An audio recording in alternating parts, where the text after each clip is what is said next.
Ce mercredi 10 mars, les religieuses de l'Assomption à travers le monde fêtent leur fondatrice, Mère Marie-Eugénie de Jésus. Elle est née en 1817 et Dieu l'a accueillie au ciel le 10 mars 1898. Commencer une congrégation religieuse, cela demande de l'audace, du courage et beaucoup de foi au cœur de l'Église.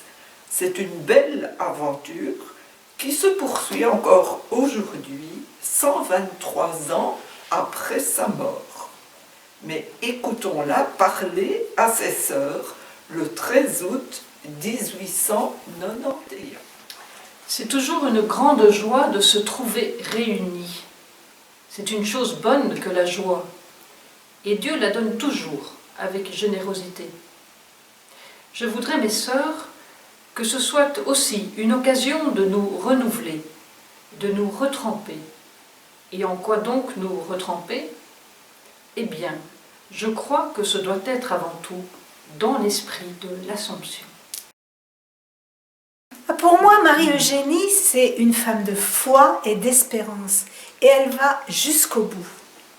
Et pour moi, c'est la plus grande des joies. Ce que moi j'aime chez Marie-Eugénie, quand elle dit « Le monde est trop petit pour mon amour ». Son amour pour notre temps, son amour pour l'humanité, son amour pour l'Église. Pour moi, je vois une femme très ouverte au monde qui l'entoure, une femme de foi, une femme qui veut que sa foi devienne agissante selon l'Évangile. Et pour moi, c'est une femme passionnée, une éducatrice de tous les temps, capable de traverser l'épaisseur de son temps et d'y donner du sens. Pour moi, Marie-Eugénie, c'est une femme étonnante. Paul VI, au moment de la béatification, disait « Les saints ne vieillissent jamais ». Et moi, c'est toujours mon émerveillement quand je parle de Marie-Eugénie ou que je fais lire ou que nous lisons avec d'autres, avec des amis, des laïcs, des textes de Marie-Eugénie. Chaque fois, ils me disent « Mais quelle est moderne votre fondatrice !»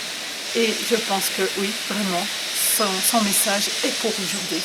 J'aime beaucoup Marie-Eugénie, mais un de ses messages qui le plus m'ouvre le cœur et l'esprit, c'est « Mon regard est tout à Jésus-Christ et à l'extension de son règne ». Aujourd'hui, c'est la fête. Si vous êtes prêts, nous allons vous montrer comment, depuis les origines, nous aimons faire vos fêtes à l'Assomption. Suivez-moi. Je vous propose à présent de me suivre dans un endroit où les caméras ne pénètrent jamais.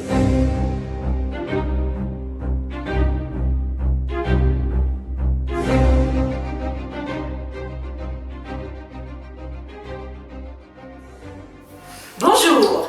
Alors, pour faire la fête à l'Assomption, il y a la tourte.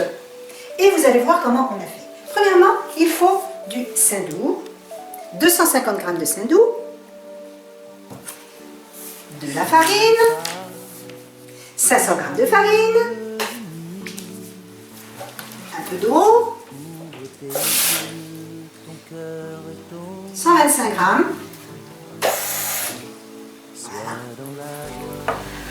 Au début, nos sœurs n'étaient pas nécessairement des grandes cuisinières. Alors pour faire la fête, sœur Marie-Augustine prit tout ce qu'elle trouvait dans la cuisine. Et comme au début, la fondation, les moyens étaient assez réduits, elle n'avait pas grand-chose du tout, la farine, le saindoux et l'eau. Et elle s'est dit, tout cela fera une bonne tarte. Et donc 500 g de farine. Voilà. 250 g de saindoux,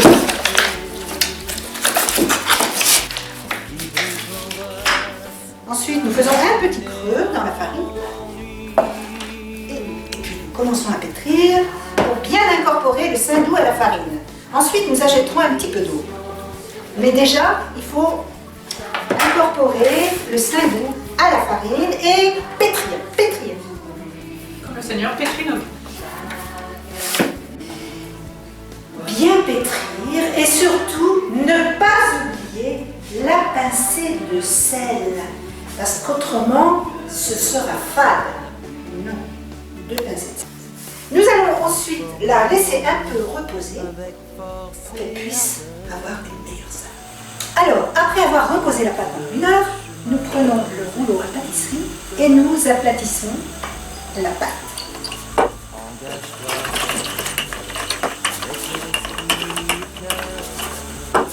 Une fois qu'elle est bien plate, bien fine, nous allons la mettre dans la tourtière.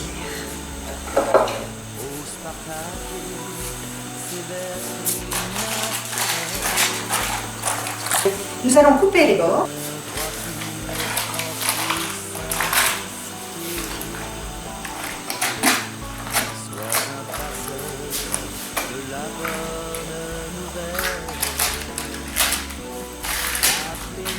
Et avant de la cuire, il faut déjà couper en pointillés les parts.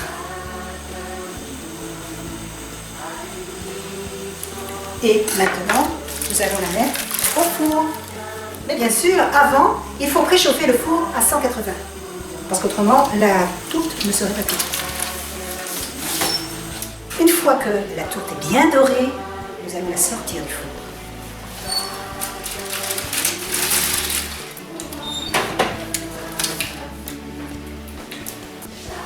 Et voici la tourte qui fume et qui est belle.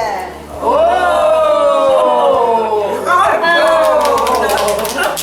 Un, deux, trois. Il nous reste seulement à fêter après le confinement. Bienvenue pour la fête. Bonne fête.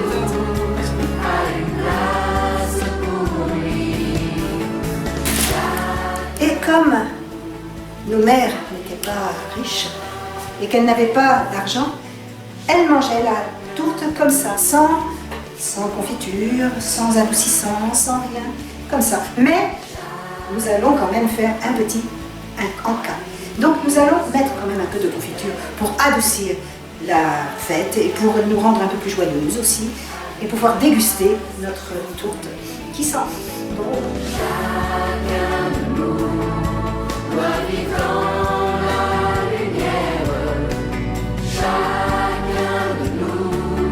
Trouve en Dieu